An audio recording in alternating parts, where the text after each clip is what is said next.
Why did the sea turtle cross the beach? To get to the Shell station on the other side, of course, where he could finally find some good snacks.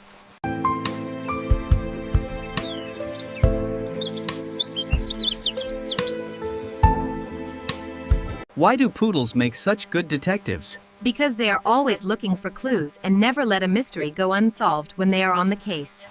Ang ganda ng alon, tingnan mo ang kulay ginto. Oo nga, ang saya maglaro dito. Ano yon? Mukhang masarap na pagkain o laruan ito. Sigurado akong hindi ito basta-basta nahulog lang. Gusto ko itong lapitan at tingnan mabuti kung ano talaga ito talaga. Aba, mabilis na umaakyat ang tubig. Kailangan nating lumipat sa mas mataas na lugar para manatiling ligtas tayo rito sa dalampasigan habang tumataas ang alon ng daat. Hoy! Ano ba ang ginagawa mo dyan sa itaas? Bakit ka nanggugulo dito sa aming tahimik na beach resort? Huwag ka ngang maingay dyan at bumaba ka na agad.